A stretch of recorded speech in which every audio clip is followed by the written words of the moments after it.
Hello बच्चों। तो आज हम सॉल्यूशन चैप्टर का रैपिड रिवीजन करने वाले हैं। जो भी बच्चे 2026 में बोर्ड्स एग्जाम दे रहे हैं वो ये देख सकते हैं। आपका भी रिवीजन होता जाएगा एंड साथ में बीच बीच में मैं कुछ क्वेश्चंस भी कराती रहूँगी और कुछ ट्रिक्स और टिप्स भी दूंगी आपको कैसे ये चैप्टर अच्छे से पढ़ना है, क्योंकि बहुत सारे बच्चों के फर्स्ट चैप्टर तो है बट बहुत सारे बच्चों को इस चैप्टर में डाउट्स रहते हैं। और ये आपका फिजिकल केमिस्ट्री का भी फर्स्ट चैप्टर है। इससे भी बहुत ज़्यादा क्वेश्चंस पूछे जाते हैं। इसका वेटेज काफ़ी अच्छा रहता है आपके एग्जाम में। ठीक है, चलिए स्टार्ट करते हैं।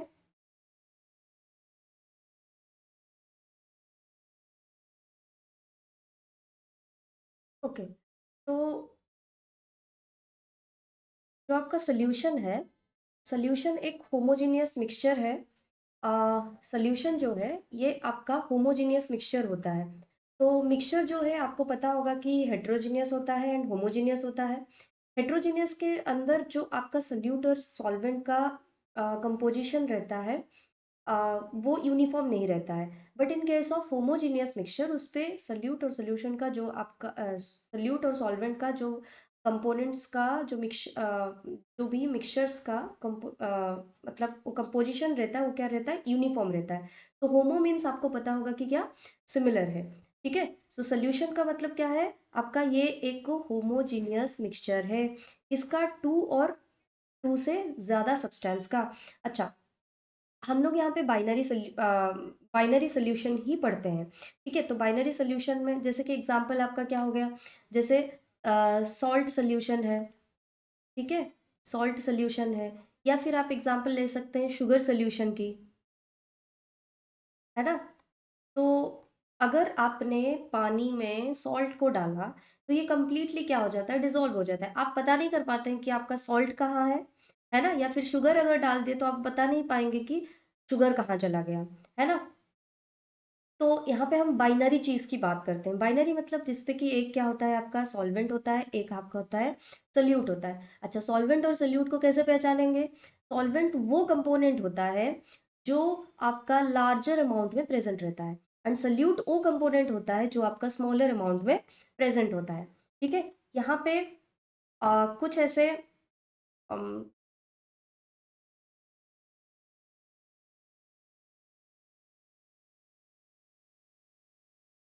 तो यहाँ पे हम कुछ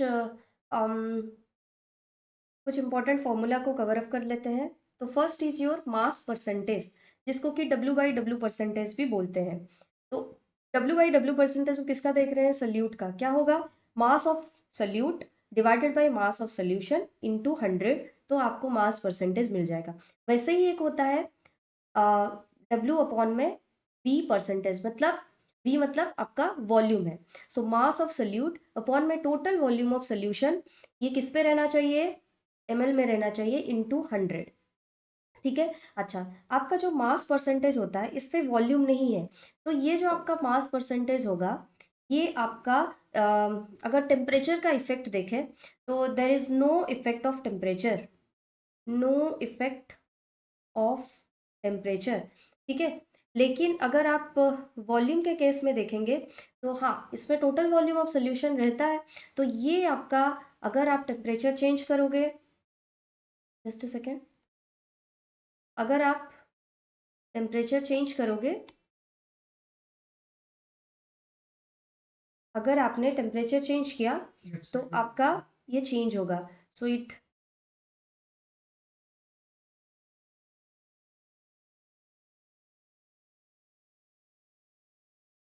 जस्ट अ सेकेंड, ओके। तो ये आपका जो मास परसेंटेज है, ये मैंने क्या बताया, टेम्परेचर पे नो इफेक्ट ऑन टेम्परेचर। लेकिन आपका जो W/V परसेंटेज है ये आपका क्या होगा, चेंज हो जाएगा विथ, जैसे ही आप टेम्परेचर चेंज करोगे ये भी आपका क्या हो जाएगा, चेंज हो जाएगा। नेक्स्ट देखते हैं हम पीपीएम। पीपीएम को क्या बोलते हैं, पार्ट्स पर मिलियन। ठीक है, पार्ट्स पर मिलियन मतलब अगर इसको आप समझेंगे, so number of parts of solute divided by total number of parts of all component into में क्या रहेगा आपका, 10⁻⁶। ये वो मेजरमेंट का टूल है जिसपे मतलब आपका सॉल्वेंट बहुत ज़्यादा रहेगा और सल्यूट बहुत थोड़ा सा रहेगा, है ना। तो आप ppm से कैलकुलेट कर सकते हैं। नेक्स्ट इज योर मोलारिटी, जो कि अगेन बहुत इंपॉर्टेंट है आपके एग्जाम पॉइंट ऑफ व्यू से। अच्छा, जो आपका जो आपका मोलारिटी है उसको आप कैपिटल M से रिप्रेजेंट करते हैं, ठीक है। तो मोलारिटी क्या होता है, moles of salute, moles of solute upon में वॉल्यूम ऑफ सोल्यूशन, किस में रहना चाहिए, लीटर में रहना चाहिए, ठीक है। अच्छा, मोल्स ऑफ सल्यूट, जैसे कि हम स्मॉल एन से, मोल्स को हम स्मॉल एन से रिप्रेजेंट करते हैं। मान लेते हैं कि मैंने कंपोनेंट ए लिया है और बी लिया है, तो moles of solute is Na divided by volume of solution is मेरा Bs ले लेती हूँ, ठीक है। तो अच्छा, नंबर ऑफ मोल्स का फॉर्मूला आपने पढ़ा होगा क्लास 11th में, है ना। नंबर ऑफ मोल्स का फॉर्मूला क्या हो जाएगा, गिवन मास अपॉन में मोलर मास, किसका, सोल्यूट का, ठीक है। तो given mass of solute divided by molar mass of solute whole divided by volume of solution, ठीक है। और ये किस में रहना चाहिए, आपका लीटर में रहना चाहिए। नेक्स्ट देखते हैं मोलालिटी, जिसको कि स्मॉल m से रिप्रेजेंट करते हैं। तो इसका फॉर्मूला क्या होता है, number of moles of solute divided by mass of solution, solvent in KG. ये इस चीज को आप जरूर ध्यान में रखिए। कई बार बच्चे क्या करते हैं, मोलालिटी का फॉर्मूला पूछे तो मोलारिटी का बोल देते हैं, volume of solution in litre बोल देते हैं, तो इस चीज का आपको जरूर ध्यान रखना है। अच्छा, मैं बीच बीच में वो पॉइंट्स को मार्क करूंगी जो आपका कंफ्यूजन क्रिएट करता है एग्जाम में, ठीक है। नेक्स्ट देखते हैं मोल फ्रैक्शन। जो मोल फ्रैक्शन होता है इसको, ये एक्स नहीं है बच्चों, ये क्या है आपका, काई है, काई, क्या बोलते हैं इसको, काई बोलते हैं, है ना। आ, तो एक्स, अगर मान लेते हैं कि एक सोल्यूशन में दो कंपोनेंट है, component A and component B, तो एक्स ए मतलब कंपोनेंट ए का मोल फ्रैक्शन क्या होगा, कंपोनेंट ए का मोल फ्रैक्शन होगा आपका मोल फ्रैक्शन ऑफ सोल्यूशन, मतलब जो आपका component A divide by mole fraction of component A plus mole fraction, just a second, moles of, this is moles of component ए, और अगर मैं ए को सल्यूट ले लूंगी तो moles of salute, moles of solute upon में टोटल मोल्स भी हम इसको लिख सकते हैं। तो इस टोटल मोल्स में क्या रहेगा आपका, टोटल मोल्स में रहेगा moles of salute plus moles of solvent, that is what your क्या हो जाएगा, आपका मोल फ्रैक्शन हो जाएगा।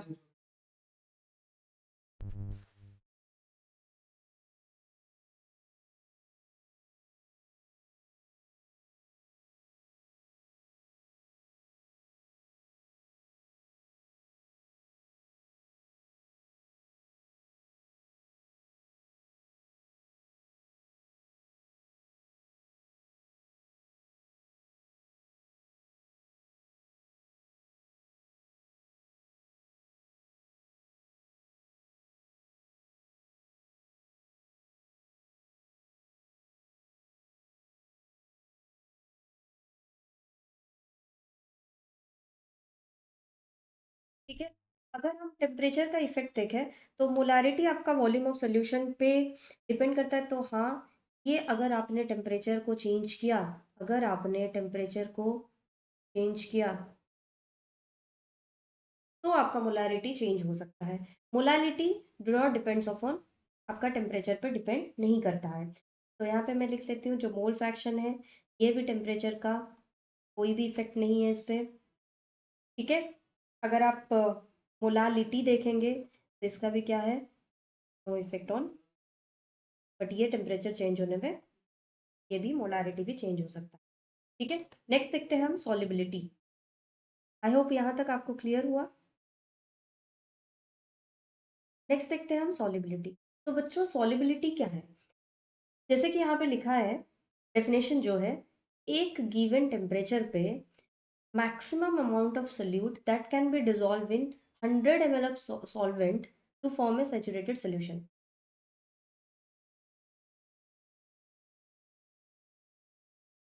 तब अगर एक पर्टिकुलर टेम्परेचर पे, एक एक पर्टिकुलर टेम्परेचर पे आपका कितना मैक्सिमम नंबर ऑफ सोल्यूट आपका सॉल्वेंट में कितना डिजोल्व हो रहा है, जैसे आपने 100 ml ऑफ सॉल्वेंट लिया है, उस पे आपका कितना सोल्यूट डिजोल्व हो रहा है, that is what the solubility is. कितना डिजोल्व हो गया है ना, कितना घुल गया, उसको उसका सॉल्युबिलिटी बोलते हैं। और अगर 100 ml जैसे सॉल्वेंट लिया है आपने, अगर सोल्यूट डिजोल्व नहीं हो रहा है एक पॉइंट में आके, तो उसको कौन सा सोल्यूशन बोलते हैं, सैचुरेटेड सोल्यूशन बोलते हैं। जैसे आप लोग बोलते हैं ना कि आपको, जैसे बच्चों को अगर बच्चे पढ़ रहे हैं, है ना, तो 2 घंटा या 3 घंटा, मैक्स टू मैक्स 3 घंटा बैठ सकते हैं एक जगह पे, उसके बाद उनका क्या आ जाता है, सैचुरेशन आ जाता है ना, that is what saturated solution भी उसी को बोलते हैं।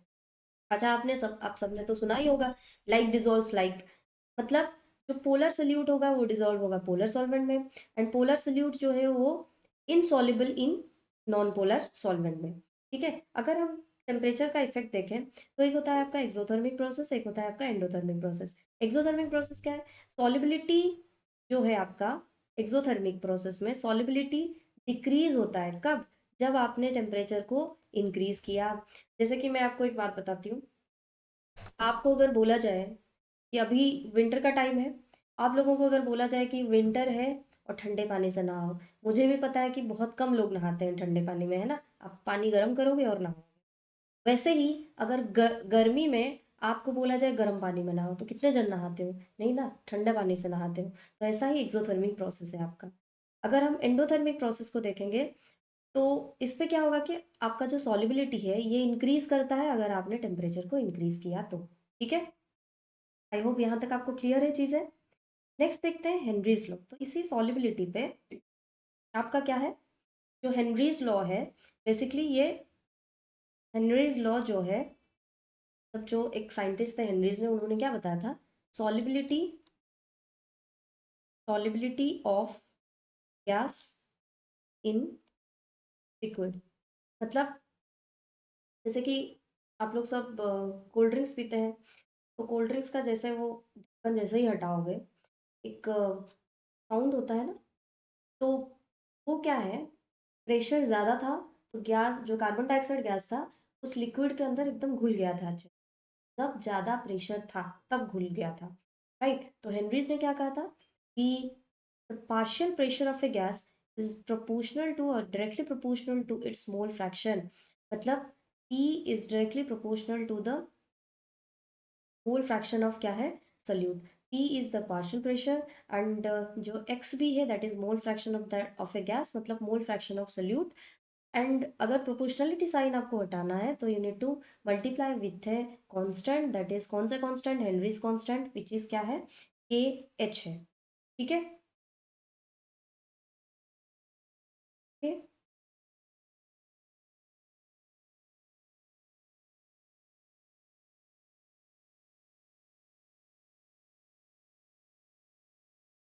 ओके।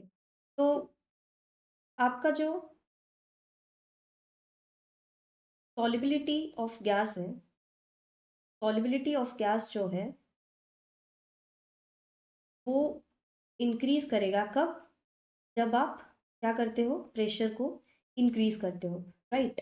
और आपका जो केज का वैल्यू जितना हाई होगा एट ए गिवन प्रेशर, एट ए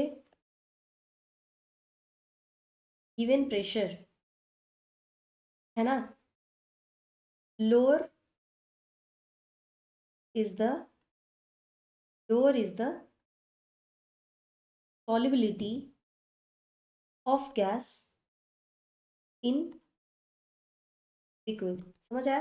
तो के एच जो हेनरीज कांस्टेंट है, ये नेचर ऑफ गैस पे डिपेंड करता है। जैसे आपने गैस चेंज कर देंगे, इस पे डिपेंड करता है, कई बार क्वेश्चन पूछता है। तो आपका नेचर ऑफ केज जो है, केज का वैल्यू जो है वो नेचर ऑफ गैस पे डिपेंड करता है। ठीक है, एक क्वेश्चन में यहाँ पे दे रही हूँ आप लोगों को, आप मुझे बता सकते हो। जैसे ये 2023 में पूछा हुआ था, let me right the question over here. Value of के एच, ये सीबीएसई 2023 में पूछा गया क्वेश्चन है। वैल्यू ऑफ के एच डिपेंड्स ऑन, किस पे डिपेंड करता है। ऑप्शन फर्स्ट दिया है आपको, यहाँ पे दिया है, increase with decrease in temperature. Second दिया है option,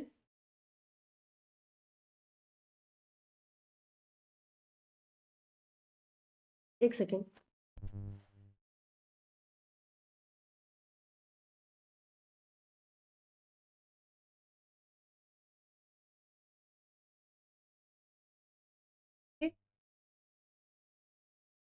H, first option is increase with increase in temperature. Next, decrease with increase in temperature. Option C is increase with increase in temperature. ठीक है। And option D is last option दिया है, increase with sorry, it remains constant. It remains constant. कौन सा option सही होगा? Value of के H जो है सही ऑप्शन होगा increase with increase in temperature. अगर आपने टेम्परेचर इंक्रीज किया तो के एच की वैल्यू क्या होगा? इंक्रीज करेगा। ठीक है, नेक्स्ट देखते हैं।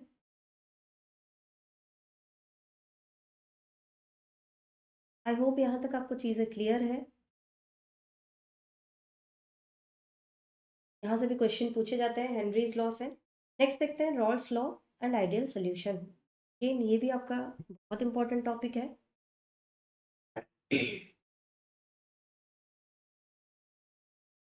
ओके,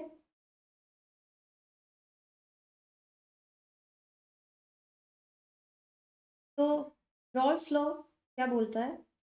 एक कांस्टेंट टेम्परेचर पे पार्शियल वेपर प्रेशर जो होता है ई ऑफ ईच वोलेटाइल कंपोनेंट। अच्छा, वोलेटाइल का मतलब क्या है? इसका जो वेपर मतलब जो भी कंपोनेंट का उसका वेपर फॉर्मेशन होना चाहिए तो वोलेटाइल बोलते हैं। नॉन वोलेटाइल इज जिसका वेपर फॉर्मेशन ना हो। तो partial vapor pressure of each volatile component in a solution is directly proportional to its mole fraction. अगर कंपोनेंट ए के लिए देखेंगे तो पार्शियल वेपर प्रेशर जो है that is equal to partial vapour pressure of pure component. ये जो P naught है ना, ये vapour pressure of pure component into उसका mole fraction. And component B क्या है? Partial pressure partial vapour pressure of component B is equal to vapour pressure of pure component into में उसका मोल फ्रैक्शन। एंड ये जो PT है that is total pressure क्या होता है? PT is equal to P A plus PB होता है। ये क्या था आपका? Raoult's law. ठीक है, इसी के बेसिस पे हम देखेंगे क्या, एक अगेन जहाँ से क्वेश्चन अराइज होता है। आपका हो गया क्या? Next topic is your ideal solution and non ideal solution. ठीक है, तो आइडियल सोल्यूशन मतलब आप क्या बोलेंगे? आइडियल कंडीशन क्या है? मतलब आदर्श बोलते हैं ना, आइडियल मतलब आदर्श है। तो आदर्श यानी कि आपका जो बच्चा हर चीज़ को मतलब रिस्पेक्ट करे और माने। तो आइडियल सोल्यूशन वो है किसको मानना चाहिए? रॉल्स लॉ को मानना चाहिए। उसको क्या बोलते हैं हम? आइडियल सोल्यूशन बोलते हैं। ठीक है, मतलब आप ऐसे समझ सकते हैं, आइडियल मतलब क्या है? Ideal is equal to equal love. Okay, ideal is equal to equal love. तो सल्यूट, आपका solute and solvent molecule, solvent के जो मॉलिक्यूल होंगे they treat each other equally. ठीक है, उनके बीच में कोई जेलसी नहीं है, तो उसको कौन सा सोल्यूशन बोला जाएगा? आइडियल सोल्यूशन बोला जाएगा। तो यहाँ पे लिखा भी है solution that obeys Rawls law over the entire range of concentration, है ना। तो मॉलिकुलर इंटरेक्शन अगर देखेंगे, जैसे कि मान लेते हैं कि सोल्यूट और सॉल्वेंट का, सोल्यूट ए है एंड सॉल्वेंट आपका बी है, तो they are equal to those between, जैसे कि solute solute A and solvent solvent B B. ठीक है, तो इस पे अगर उनके बीच में इक्वल लव है तो enthalpy of mixing del H क्या होगा? जीरो होगा। कोई भी हीट ना एब्जॉर्ब होगा ना रिलीज होगा। अगर वॉल्यूम ऑफ मिक्सिंग देखेंगे दैट इज डेल बी, वो भी जीरो होगा। मतलब यहाँ पे आप बोल सकते हैं कि V T is equal to V A plus में वी बी। ओके, तो अगेन इस पर्टिकुलर कंसेप्ट से भी आपको क्वेश्चन पूछा जा सकता है। आप अगर जेई मेंस के लिए भी मतलब देख रहे हैं ये वाला वीडियो भी, तो आपके लिए बहुत हेल्पफुल होने वाला है, जेई मेंस या फिर नीट के बच्चे हैं तो। अच्छा, एग्जाम्पल क्या है, N hexane plus N heptane होता है, एंड आपका ब्रोमोमिथेन, क्लोरोइथेन। अच्छा, यहाँ पे नाम में ना बहुत इक्वल से सुनाई देते हैं, जैसे ब्रोमोइथेन, क्लोरोइथेन, है ना। आप ये लिख सकते हैं कि बेंजीन, टॉल्यूइन, ये सब क्या है, आइडियल सोल्यूशन का एग्जाम्पल है ना। तो इस पे देखते हैं, इसका डायग्राम देखते हैं। ये क्या है आपका। और एक चीज़ है, जब मैं मोल फ्रैक्शन बता रही थी, आपका जो mole fraction of component A है plus mole fraction of component B है, वो किसके बराबर होता है, 1 के बराबर होता है। ये तो आपको पता ही होगा ना, ना तो पता ही होगा आप लोगों को। तो एक्स ए बराबर 1, एक्स बी बराबर 0।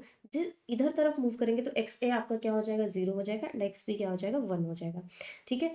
यहाँ पे जो आपका ये वाला लाइन है, this line represent the partial vapour pressure of component B, and ये वाला जो है आपका partial vapour pressure of component A है। ठीक है। तो इस तरफ मूव करेंगे तो एक्स से कितना हो जाएगा, 0 हो जाएगा। इस तरफ मूव करेंगे तो एक्स पी कितना हो जाएगा, 0 हो जाएगा। एंड दिस जो है आपका पी ए क्या होता है, P A is equal to P A plus P B होता है। आपको पता है, अभी जस्ट हमने फॉर्मूला पढ़ा है, P B is equal to क्या होता है, पी नॉट बी इंटू में P not B and into mole fraction of component B. And P A क्या होता है आपका, ये क्या होता है का पी नॉट ए टू में मोल फ्रैक्शन ऑफ कंपोनेंट। ठीक है। तो एक आइडियल कंडीशन में क्या होता है, जो आपका पी टी होता है that is equal to P A plus P B होता है, right. Next will see the non ideal solution. Non ideal मतलब जस्ट उल्टा ऑफ आइडियल सोल्यूशन, जो जो माने ना, जो आदर्श नहीं है। तो आदर्श किस चीज को ना माने, आपके रॉल्स लॉ को जो माने ना माने, वो क्या है आपका नॉन आइडियल सोल्यूशन है। ठीक है। तो जो आपका नॉन आइडियल सोल्यूशन है, ये भी अगेन दो टाइप्स का हो सकता है, आपका positive deviation and negative deviation हो सकता है। ठीक है। पॉजिटिव डेविएशन आप ऐसा समझे इस चीज को, कि जो मॉलिक्यूल्स है ना, जो मॉलिक्यूल है वो हमेशा क्या करते रहेंगे, झगड़ते रहेंगे। क्या करते रहेंगे, झगड़ते रहेंगे। Molecules always fight. अगर दोनों के बीच में झगड़ा होगा तो बॉन्डिंग स्ट्रांग होगा कि वीक होगा, ऑब्वियसली वीक हो जाएगा। तो इंटरैक्शन क्या होगा,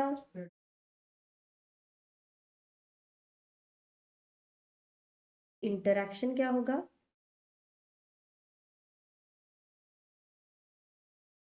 अगर मॉलिक्यूल्स फाइट करेंगे तो इंटरैक्शन वीक होगा। अगर इंटरैक्शन वीक होगा तो ज़्यादा टेंडेंसी रहेगा एस्केप करने का, है ना, एस्केपिंग टेंडेंसी ज़्यादा रहेगा,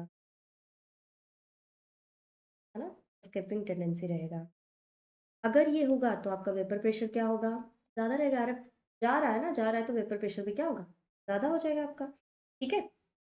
वहाँ अगर आप नेगेटिव डेविएशन के लिए समझे, तो मॉलिक्यूल्स के बीच में प्यार है ना, मॉलिक्यूल्स के बीच में क्या है, प्यार है। ये लोग झगड़ा नहीं करते हैं, मॉलिक्यूल्स के बीच में लव है। अगर जहाँ प्यार है वहाँ इंटरेक्शन क्या रहेगा, वहाँ इंटरेक्शन क्या रहेगा, स्ट्रॉन्ग रहेगा। अगर इंटरेक्शन स्ट्रॉन्ग रहेगा, एस्केपिंग टेंडेंसी ज़्यादा रहेगा कि कम रहेगा, यहाँ पे एस्केपिंग टेंडेंसी ज़्यादा था, यहाँ पे एस्केपिंग टेंडेंसी क्या रहेगा, कम रहेगा। अगर एस्केपिंग टेंडेंसी कम है तो आपका वेपर प्रेशर क्या हो जाएगा, समझ आया। ठीक है। तो अगर पॉजिटिव डेविएशन के लिए देखें हम, तो यहाँ पे ए बी का इंटरेक्शन और वीकर देन क्या होता है, ए एंड बी बी का इंटरेक्शन होता है। तो यहाँ पे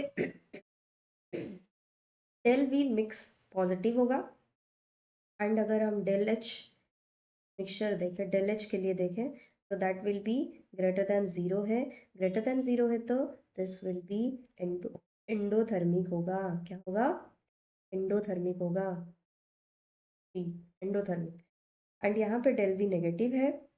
अच्छा, जो पॉजिटिव डेविएशन के लिए अगर हम, यहाँ पे क्या हो रहा था, वेपर प्रेशर इंक्रीज हो रहा था, वेपर प्रेशर इंक्रीज हो रहा था तो आपका बॉइलिंग पॉइंट क्या हो जाएगा, इंक्रीज हो जाएगा। ठीक है। और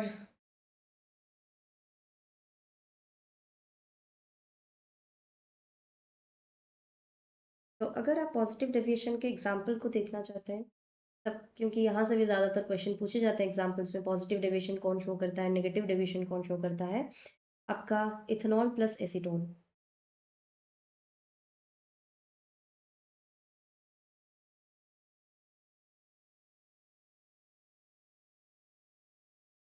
प्लस, ठीक है, यहाँ पे क्या हो जाएगा, जो मॉलिक्यूल्स है वो एस्केप, इजीली एस्केप करते हैं, है ना। मॉलिक्यूल्स इजीली एस्केप करेंगे तो वेपर प्रेशर आपका ज़्यादा होगा, तो बॉइलिंग पॉइंट कम हो जाएगा। ठीक है, अब हम देखते हैं यहाँ पे नेगेटिव डिविजन का। A B interaction are stronger than A and B B interaction. यहाँ पे डेल वी जो है वो नेगेटिव होता है, एंड डेल एच जो होता है देन जीरो होता है।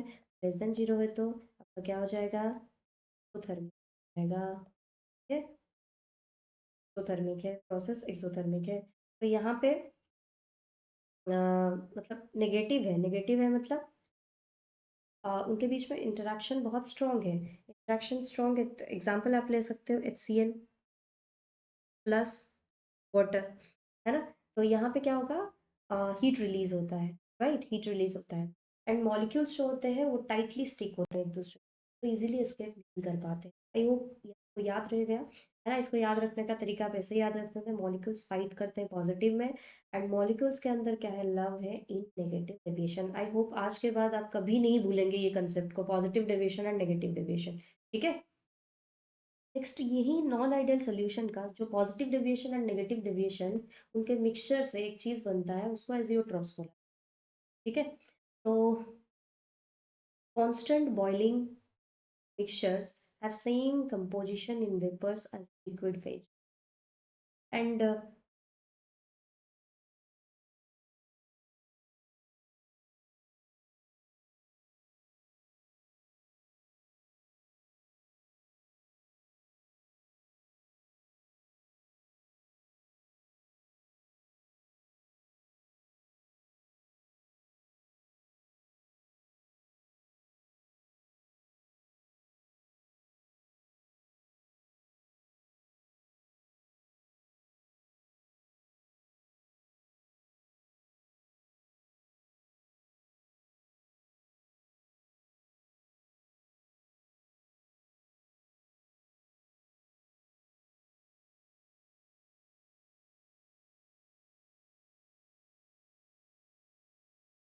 लिख लेते हो फिर से एजियोट्रॉप्स। तो ये एक क्या है, बाइनरी मिक्सचर है ना, बाइनरी मिक्सचर मतलब एक सोल्यूशन ही है ये, हाँ, दैट हैव क्या है, सेम कंपोजिशन रहता है in liquid,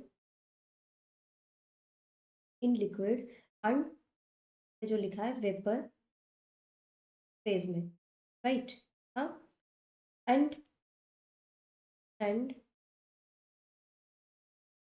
boil at constant. इस चीज़ को आपको जरूर याद रखना है, ये जो कांस्टेंट टेम्परेचर लिखा है ना यहाँ पे, इस चीज़ को आपको जरूर याद रखना है। ये बॉयल होता है कांस्टेंट टेम्परेचर पे, जितने भी एजियोट्रॉप्स होते हैं। तो फर्दर एजियोट्रॉप्स को हम दो पार्ट्स में डिवाइड किए हैं, एक है मिनिमम बॉइलिंग एजियोट्रॉप्स, एक मैक्सिमम बॉइलिंग एजियोट्रॉप्स। तो जो आपका मिनिमम बॉइलिंग एजियोट्रॉप्स होते हैं वो पॉजिटिव डेविएशन शो करते हैं, एंड जो मैक्सिमम बॉइलिंग एजियोट्रॉप्स होते हैं वो नेगेटिव डेविएशन शो करते हैं। एग्जाम्पल क्या है, इथेनॉल प्लस वाटर, इसका एग्जाम्पल क्या है, nitric acid and water. Okay, तो आई होप ये आपको क्लियर हो गया। नेक्स्ट देखते हैं आपका कॉलिगेटिव प्रॉपर्टीज। ये आपका पूरे सोल्यूशन चैप्टर का अगर आप मुझे पूछेंगे कि सबसे ज़्यादा वेटेज किस टॉपिक का रहता है, वो है आपका कॉलिगेटिव प्रॉपर्टी। यहाँ से बहुत ज़्यादा क्वेश्चंस अराइज होते हैं। ठीक है, तो इस चीज़ को अच्छे से सुने, और अम, ये वीडियो मेरा एंड होने के बाद आप खुद जाके कुछ क्वेश्चंस इस पे कर सकते हैं, है ना। अगर आपको कोई भी क्वेश्चन में कुछ भी डाउट रहेगा तो आप मुझे चैट बॉक्स में मतलब कमेंट सेक्शन में कर भी सकते हैं, अभी भी इनफैक्ट भेज सकते हैं क्वेश्चन। ठीक है, तो जो आपका कॉलिगेटिव प्रॉपर्टी है जो यहाँ पे लिखा है, इसका जो वैल्यू है वो डिपेंड करता है किसके ऊपर? Only on the concentration of solute particle. इसके ऊपर डिपेंड करता है सल्यूट पार्टिकल के कंसंट्रेशन के ऊपर डिपेंड करता है। इसके ऊपर डिपेंड नहीं करता है, doesn't depend upon the nature of solute और सॉल्वेंट। नेचर पे डिपेंड नहीं करता, किस पे डिपेंड करता है? कंसंट्रेशन पे। किसका? सल्यूट पार्टिकल के पे डिपेंड करता है। ठीक है। तो मैं ये बता सकती हूँ जो आपका कॉलिगेटिव प्रॉपर्टी है, लेट में सीपी में लिख रही हूँ, ठीक है, जो कॉलिगेटिव प्रॉपर्टी है, that is directly proportional to the number of particles of number of particles of solute,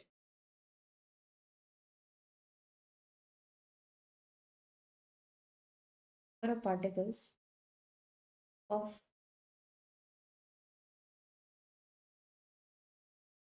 लिख लेती हूँ, जो आपका कॉलिगेटिव प्रॉपर्टी है that is directly proportional to number of particles in the solution, ठीक है, and inversely proportional to the molar mass of solute. ठीक है, तो कितने कॉलिगेटिव प्रॉपर्टीज है? 4 कॉलिगेटिव प्रॉपर्टीज है।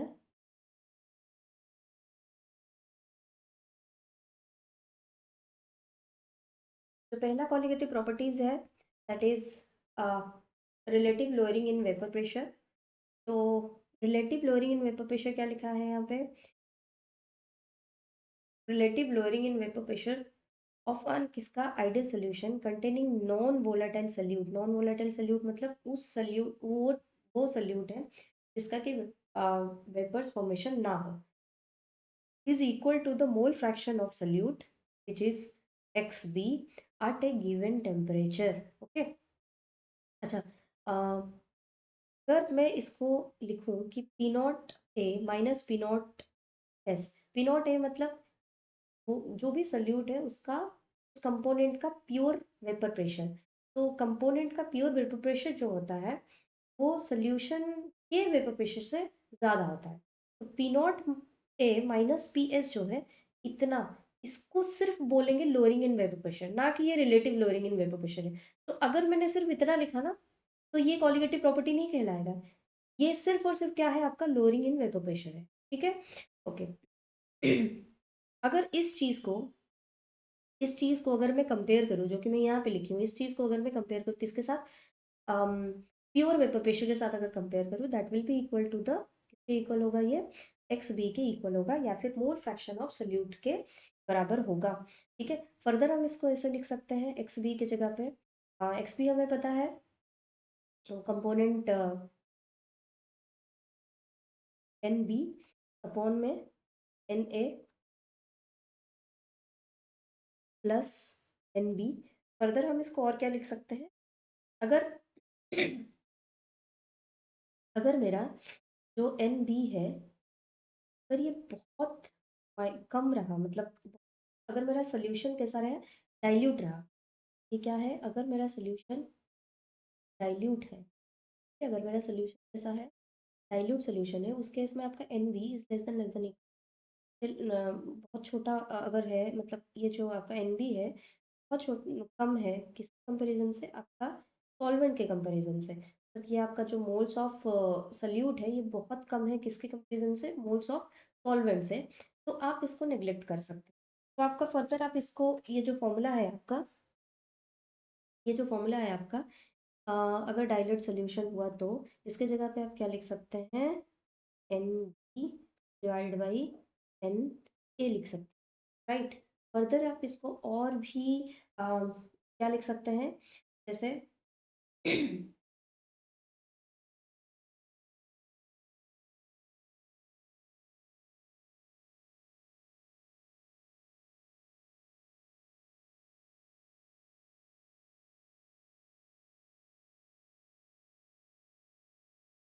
और आप इसको क्या लिख सकते हैं? आप इसको लिख सकते हैं डब्ल्यू बी ऑन में, अब मैं बेसिकली इसको ओपन करके लिख रही हूँ, मोल फ्रैक्शन को ओपन करके लिख रही हूँ, मोल्स को ओपन करके लिख रही हूँ। तो given mass of solute upon में molar mass of solute to into molar mass of solvent divided by आपका मास ऑफ सॉल्वेंट। ठीक है, फर्दर आप इसको ऐसे लिख सकते हैं। तो ट्राई कीजिए कि फॉर्मूला को इस फॉर्म में याद ना करके सिर्फ आप इसको इस फॉर्म में याद रखें, क्योंकि आपका क्वेश्चन जो है यहीं से अराइज होता है, इस फॉर्म में पूछता है, आपको कोई डायरेक्ट नहीं पूछेगा। फिर नेक्स्ट देखते हैं elevation in boiling point. Boiling point का एलिवेशन होना या बढ़ना, इंक्रीज होना कब होता है? जैसे कोई भी प्योर चीज़ है, उसका बॉइलिंग पॉइंट कुछ होगा, लेकिन जैसे ही आप कुछ ऐड करेंगे उस पर तो उसका बॉइलिंग पॉइंट जाएगा, एलिवेट हो जाएगा, बढ़ जाएगा। Boiling point of solution containing a, बार बार ये वर्ड नॉन वोलेटाइल होना चाहिए। Non volatile solute is always higher than that boiling point of pure solvent. ठीक है, तो यहाँ पे क्या होता है, आपका जो डेल टी बी है,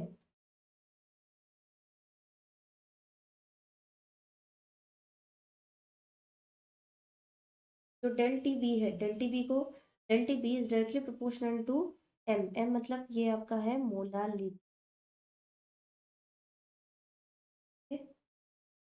molality.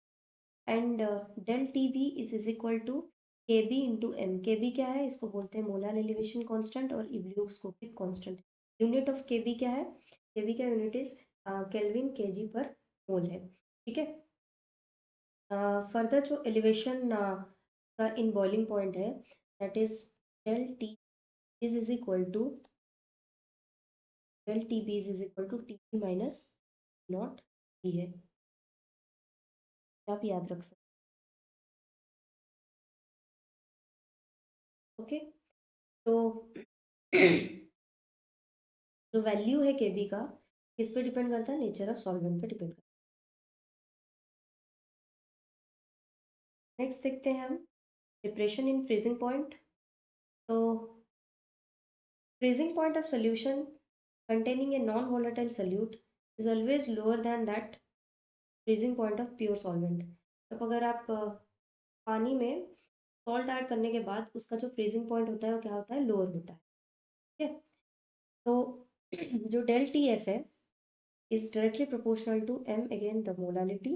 del TF is equal to क्या होता है, KF इंटू में m होता है। KF क्या है, KF को मोलराइजेशन कांस्टेंट बोला जाता है या क्रायोस्कोपिक कांस्टेंट बोला जाता है। ठीक है, आपका जो डेल F है that is equal to naught F minus में है। ठीक है, ओके,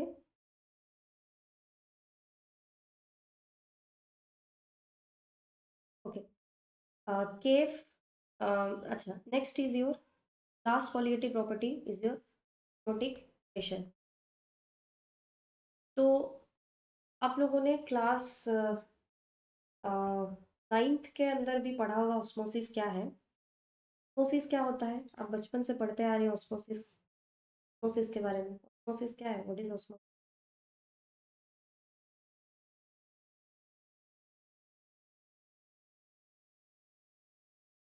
क्या है ऑस्मोसिस? बचपन से पढ़ते हैं कि वाटर का मूवमेंट होता है, कहाँ से कहाँ तक, higher concentration to lower concentration. क्या है ऑस्मोसिस, सिर्फ और सिर्फ only and only valid for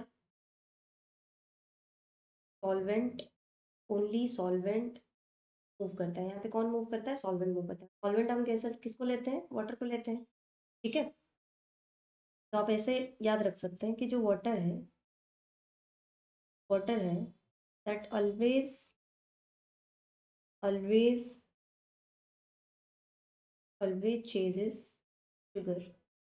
है ना, मान लीजिए कि किसी पे आप घर पे खाना बना रहे हैं और मान लीजिए उसमें नमक ज़्यादा हो गया, तो आप क्या करते हैं, और नमक डालते हैं क्या, नहीं, उसमें तो उस पर पानी मिला लेते हैं आप। है ना, तो वाटर ऑलवेज चेंजेस शुगर और सॉल्ट और तो ऐसे आप याद रख सकते हैं कि हमेशा जो वाटर है या सॉल्वेंट है वो मूव करता है, उसी चीज़ को क्या बोलते हैं हम। ठीक है। अ, आप ऑस्मोसिस को समझने के लिए आपके डे टू डे लाइफ के एग्जांपल्स भी ले सकते हैं। जैसे जो स्प्राउट होता है ना, आप रात में क्या करते हैं कि चना हो गया, मूंग हो गया, उसको भिगो लेते हैं, है ना। उसको भिगोने के बाद वो अ, जो सीड्स होते हैं वो मतलब ड्राई कंडीशन में होते हैं, उनके पास न्यूट्रिएंट्स नहीं होता है। जैसे ही आपने उनको पानी में भिगोया है, तो जो बायो वाले स्टूडेंट है बहुत अच्छे से इमेजिन कर पा रहे होंगे। बायो वाले क्या, जो नॉन बायो वाले स्टूडेंट है वो भी इमेजिन कर पा रहे होंगे अच्छे से इस चीज़ को। तो इस उसके अंदर पानी जाता है, उसके सेल के अंदर पानी जाता है, राइट। तो पानी जाता है तो वो फूल जाता है ना, थोड़ा सा स्वेल करता है। तो ये क्यों हुआ? This is due to osmosis. अंदर पानी नहीं था, बाहर से पानी गया, तो वाटर का higher concentration to lower concentration में मूवमेंट हुआ। इसी चीज़ को क्या बोलते हैं हम? ऑस्मोसिस बोलते हैं ना। हमारे ब्लड सेल्स के अंदर भी होता है। ठीक है। नेक्स्ट हम समझते हैं ऑस्मोटिक प्रेशर। ऑस्मोटिक प्रेशर क्या है? Pressure applied on solution side. कौन से साइड में प्रेशर अप्लाइड किया जाता है? सोल्यूशन साइड में प्रेशर अप्लाई किया, मतलब वो जो मूवमेंट है ना, जो वाटर का मूवमेंट है, उसको स्टॉप करने के लिए हम एक प्रेशर अप्लाई करते हैं सोल्यूशन साइड में, एंड उसी को क्या बोलते हैं? Osmotic pressure. ऑस्मोटिक प्रेशर को आप किससे डिनोट कर सकते हैं? पाई से डिनोट करते हैं। Pi is directly proportional to C, मतलब आपका जो कंसंट्रेशन टर्म है, that is molarity. Okay. And pi क्या है? R into C into T. ये जो आर है, R is the gas constant, universal gas constant है, universal gas constant. And T जो है टेम्परेचर है, एंड दिस सी है, दिस इज मोलर कंसंट्रेशन, है ना। एंड अगर जो आपका पाई है, that is directly proportional to your temperature.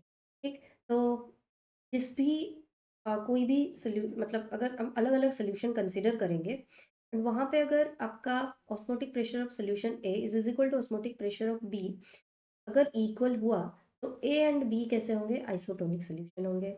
अगर आपका osmotic pressure of A is greater than osmotic pressure of B है, तो उसको क्या बोलेंगे हम? ए को बोलेंगे हाइपरटोनिक, एंड बी को क्या बोलेंगे? हाइपोटोनिक बोला जाएगा। ठीक है।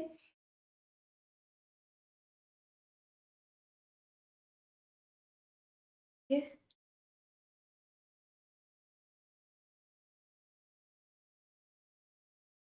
लास्ट टॉपिक है। ये ये का बहुत इंपॉर्टेंट है, ये वाला part, that is abnormal molecular. Abnormal molecular mass क्या होता है? नाम से ही पता चल रहा है कि मॉलिक्यूलर मास में नॉर्मल मॉलिक्यूलर मास को कुछ चेंज हो रहा है ना। तो such molecular mass that are either lower और हायर देन एक्सपेक्टेड और नॉर्मल वैल्यूज। तब ये क्या होता है? जब भी आपका मान लेते हैं कि आपने सॉल्वेंट में कुछ सल्यूट डाला, सल्यूट जाते ही या तो वो एसोसिएट होते हैं या डिसोशिएट होते हैं, तो इस केस में आपका एबनॉर्मल मॉलिक्यूलर मास होता है ना। तो उस दिस इज वेंटो फैक्टर। क्या करते हैं हम? एक फैक्टर है वेंटो फैक्टर, मतलब एक साइंटिस्ट है, वेंटोफ ने इस चीज इस किया नॉर्मल मोलर मास को। उन्होंने एक फैक्टर दिया, दैट इज आई। तो आई क्या होता है? Normal molar masses divided by abnormal molar masses.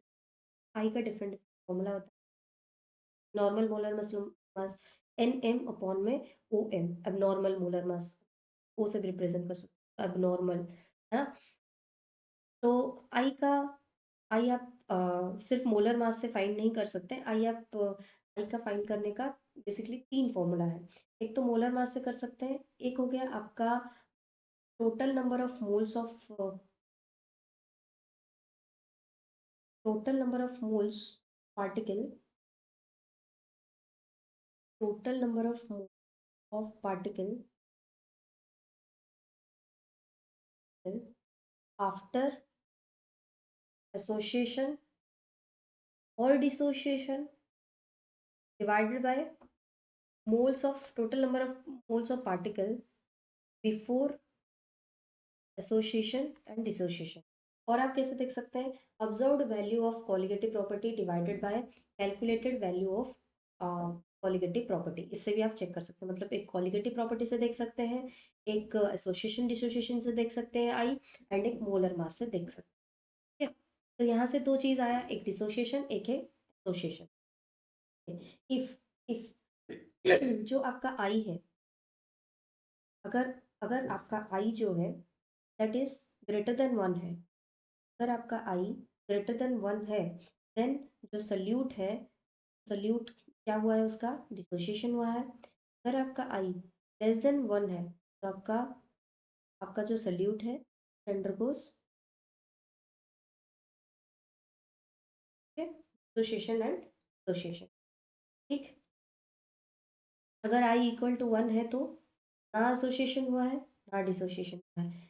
एक क्वेश्चन मैं पूछ रही हूँ आपको, आप नेक्स्ट मेरे जब कल मैं लाइव आऊँगी फिर से, तो आप इसका आंसर दे सकते हैं। I is equal to one अगर है तो एग्जाम्पल, एग्जाम्पल्स बता सकते हैं आप। ठीक है, तो डिग्री ऑफ डिसोसिएशन इस अल्फा से रिप्रेजेंट करते हैं, वो क्या होता है, आई माइनस वन अपॉन में एन माइनस वन। एन क्या है, N is number of particle, undergoes dissociation, undergoes dissociation. ठीक है, जैसे कि मान लेते हैं NaCl है, ये Na plus plus Cl minus में क्या होता है, टूटता है, तो यहाँ पे N क्या हो जाएगा, N2 हो जाएगा। राइट, इसका क्या फॉर्मूला है डिग्री ऑफ डिसोसिएशन का, alpha is equal to I minus one divide by N minus, and degree of association क्या होता है, alpha is equal to I minus one divide by one one में N minus. ठीक है, जैसे ही अब normal molecular mass का concept आया, तुरंत आपका जो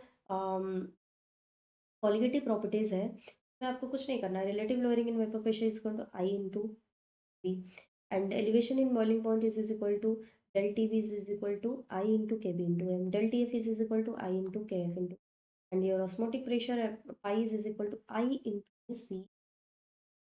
आई होप ये सेशन आपको रहने वाला है। ठीक है, मिलते हैं कल, फिर से एक न्यू चैप्टर में कराऊंगी इलेक्ट्रोकेमिस्ट्री का, ऐसे ही रैपिड रिवीजन। ठीक है, आज के लिए इतना ही, बाय बाय।